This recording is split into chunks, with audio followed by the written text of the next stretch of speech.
Did you have a question earlier? Did somebody's hand go up over here? Sorry. Do we have any right? Yeah. I just had a question sort of about research. I know people who are doing historical do tons of research. Do you have like sort of a certain aspect of history you're looking at more than others? Like you need sort of a backdrop on the political history. Right. I think that depends on the kind of what you're into. You know, I kind of like the fashion stuff, so I sort of keep track of some of that. I don't like to write a lot of description though, so I generally know a whole lot more about what I'm writing about than what I put in there because I'm writing a romance and my focus is on the relationship and it's not on the clothes and it's not on what kind of carriage they're in. I've gotten all fascinated on carriages lately, and who cares about that, you know? And there are other authors who do that. And there are readers that like that. And there are readers who love that. I'm not one of those readers. I want lots of story. I want lots of personal conflict and great relational stuff. And I'm not all of that on the political stuff. I know other people are, you know, the political backdrop and, you know, that's why I created my own universe so I could make my own political. For me, I came into the Victorian era because of the language. I loved the language that Victorian authors used, and I wanted to live in that. So for me, it was the language that drew me in, and then the inspiration for the story came in a bit of a fever dream. But it was, you know, but the Victorian era is my mental playground. It's my sandbox. When I was in college, I pursued a course and a focus study in the Victorian era. So I actually did go to school for the era that I loved, and then for me, I had an overview of the time period. So then it was spot checking for me. It was saying, okay, it's 1888. What's going on in 1888? Oh, Jack the Ripper. So I use all of the actual murders in the book, and I use all the details. It's just that what does it is not a human. So, and all of my favorite part of the research was all the ghosts I use in the book are actual documented London haunts. I met Richard Jones, who writes all the ghost books about London for Barnes & Noble, and he's been really supportive, and he and I just, you know, we could talk about ghosts for years. So, I actually, because for me that was important because I wanted to have a flavor of London when I did go to London to research, and they have to drag me back on the plane every time because I just want to stay. So for me, it was place-based specificity. I had a general overview, and then I would zero in on the things that the book really needed. Because you can over-research your novel, and then you put so much stuff in there, and you're like, oh, I'm really glad that you spent 2 years researching this, but it shows that all your 2 years you're trying to cram into one novel. It's like an iceberg with research. About 10% will make it into the book. Right. But you have to have that base, otherwise. Well, and that's why you need to be writing something that you really enjoy. If you don't like doing research, don't write historical. Mm-hmm. Right. But any book that you do, if I decided to write a book about a lawyer, I'd have to research lawyers. Because I don't know anything about the law. I worked as a paralegal. I did a lot of research on transactional. That was fun. Yeah, I want to ask you about that. I was going to say, a lot of Priscilla Queen of the Desert watching. Oh yeah, we watched Priscilla Queen of the Desert. That's on Broadway right now.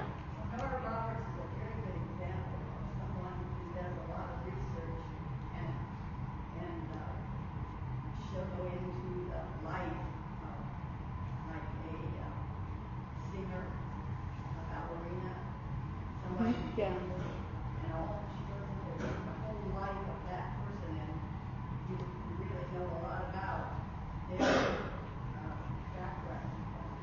Well, it needs to be authentic. You know, even if you're making up your own world, right, it has to be even consistent. if you're changing Jack the Ripper into some sort of demon from hell, it's still, there needs to be something about it that makes it authentic, and the reader has to be able to believe that there is, you know, that this could be, you know, that whole suspended disbelief thing, that that there's a careful balance there. Earl Spencer is a very best-selling author who has retired. She talked about his details giving verisimility to the story. Do you have anybody here that's interested in writing or writes? Or are you just avid readers? Or are you just looking for extra credit? That's fine. Extra credit is good. It got me through college. Extra credit. Yeah. I have one more, totally different. Content-wise, I have an ebook reader, and it's through Barnes and Noble, and you go in there to shop. And I just in playing with that, I've come across things, entire genres of stuff that I had not previously been exposed to. When you guys publish a book, when it's done out in 2011 or 2010, 2009, do they make an electronic version, or is that something? It kind of depends on the publisher, but yeah, mine does. Yeah. Oh yeah. I think anymore it's stupid not to. Now there are a few authors out there who've refused to grant those rights to their publishers, and for me, it's so it's easy to pirate. I'm like, well, whatever. I mean, it's readers, so easy to buy. I want readers to have access to books in whatever format they want. I want to have print copies because a bulk of my readership still are print readers, and I don't want to alienate that. Right. Linda and I were just talking about for the library system. You really want to. It's a lot easier for the Ohioana to have. I mean, they can't really do anything with digital copies. So, but I mean, for me, I want it at the. I want both the electronic and the print available at the same time. Yep. The minute that it's out, I want anyone who wants it to be able to get it however they want it. So. But usually that's the publisher handles that. Yeah. It depends on your contract. When you sign a contract to you grant them the rights to publish your book, you'd say, well, you're going to publish it this way, and this way. And I'd say yes or no. Well, it's kind of a follow-up. Maybe there's not an answer to this. Have you guys noticed, maybe it's early, that you have a new cadre or of electronic readers that are accessing your Yes. I say this because romance isn't a section I would browse. I walk in the Sure. But when I'm sitting there playing on my note, I just open myself up to go just about anywhere. It's like surfing the internet. Well, the great thing about that is the suggestions. If you like this, you'll also like this. And what they don't do, they don't limit genres. They say, I've got readers that come to me from the fantasy aisle because readers who liked this also bought this or also bought, and so suddenly you've got cross. And they wouldn't have been in that romance aisle looking for your book. Right, exactly. So no, I think that's an awesome thing. Yeah, I think that you hear a lot of authors and people in the publishing industry right now are like, oh no, e-readers, they're killing us, we're dying. It's just changing. But it's changing, and it has. Some publishers have had lots of trouble trying to keep up with it, and I know my publisher is trying to pretend it doesn't really exist, but they're well, my first book was figure out how to work with a small electronic press. It's still out there. People thought that the printing press was going to ruin books forever. So we're just in another paradigm shift. It's fine. We'll be fine. Yeah. 5 years. Be done. No problem. Oh, that's what they said in 99. It's going to be longer than 5 years. Yeah, we're fine. I don't think we're ever going to get like storytelling. It's is like not a going contractor. I don't think paper books are going away until they say you can't cut down trees anymore. Right. And Paper books are going to be they here. don't go away. I agree. Keeping that electronic, Ohioana collects paper. And some students said, you don't collect e-books. How? Why? You can't keep up with that technology. Right. I got a Nook for Christmas and I love it, and I'm a CD listener. Where? Yeah. 50 It's in years cyberspace from now, somewhere. And when Yeah, you that's do the when thing. your battery dies. For people who are relying on funding resources, they can't go out and buy the next thing for their entire. I have manuscripts that I wrote, and they're on those little teeny floppies, Which you can no longer get to. Where do you? There's not a computer on the planet that can read that anymore. Well, in the recycling bin, yeah. Well, and the thing is, for researchers, we used to have paper manuscripts that went back and forth with the editor's notes in green or red, and then the corrections. And we have, that's a wonderful research tool. Oh, I'm glad you guys don't have my early drafts. I'm sorry. It's fine that you have them, but I'm so glad that doesn't. One children's author who has given us from her research notes to her first rough draft of chapters to her first manuscript, and what's gone back and forth. And then finally, the book and some fan letters. Well, do you know how important it is to little kids to come in and look at those manuscripts and see that the teacher that they have has done the same thing the editor has done, with the red marks all over, and seeing the process of that growth, we will not see with the floppy disks Although or the thumb drives. I have all my edited versions. I have, every time I edit, I store it. I'd have to print out about, this high stack of paper in order to recreate it, but it's all there, and I also have it stored in various places. Manuscript in years. I do every once in a while, because sometimes it's just nice to see it. What do you think about it? Because I saw this thing on technology where guys are running around with their iPhones. What are the iPhones? iPad. Well, it's going to be something else next year, and the year after something else.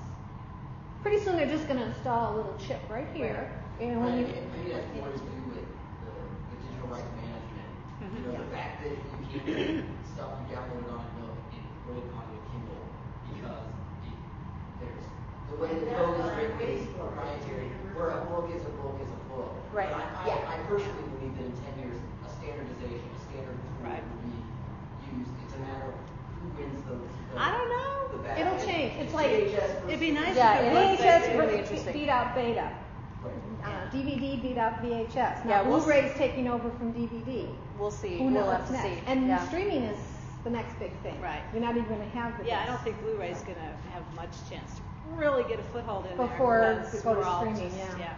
Right. The advantage of the book is that, with the exception of the invention of the printing press, until now, Right. it enjoyed a very long lifetime as the. And it's not going away. Like there's still going to be a market for print books. I just think that you're going to see less. I don't think publishers are going to print 50,000 copies anymore. Right. I think they might pare that down Well, a little they're bit. already- Environmentally, yeah, I'm fine with that. yeah. I'm totally fine with that. It's just I don't want print to Because go so away many entirely. copies for years and years have been just destroyed. Right. That's what happens to books that get returned. They get the cover stripped and they get put in a dumpster. That's a horrible. That's the whole paradigm. That's a horrible Business, yeah. practice. So I'm for the change, provided that we're still able to make a living doing what we're doing. That's all I really want to do. I just want to make a living as a writer. I don't need to be J.K. Rowling being the first billionaire writer. I just want to make a living as a writer. I wouldn't mind. Only about I mean, 5%, yeah. only about 5% of working authors make a living at it. I know. It's So like that's the any, goal. It's That's the goal. like any creative That's right. thing. How many musicians actually make a living being musicians? How many artists actually make a living being artists? It's a creative endeavor, and most writers write because they have stories to tell. If we make money on it, hey, that's a bonus. That's a very good point, because very few writers make a living at their craft, at their work, with their talent. But we're thrilled that so many do that. I want to thank you all, and I know that some people need to leave because we're running a little bit over, and that's okay. And I think you all will answer other questions. I will stick around if anyone has any other questions. Yeah, I will too. And if you grab a bookmark, you can always reach me. Yeah, there are Any resources and questions things there. As I always tell, I used to teach writing workshops, and I always used to tell my students, ask me any question. If I don't know the answer, I will be happy to make one up for you, because I am, after all, a writer of fiction. And I'd like to recognize Chris Branch, who's the president of the Central Ohio Fiction Writers Group, and she really helped pull this together for us. Thank you. Thank you. Thanks, Chris.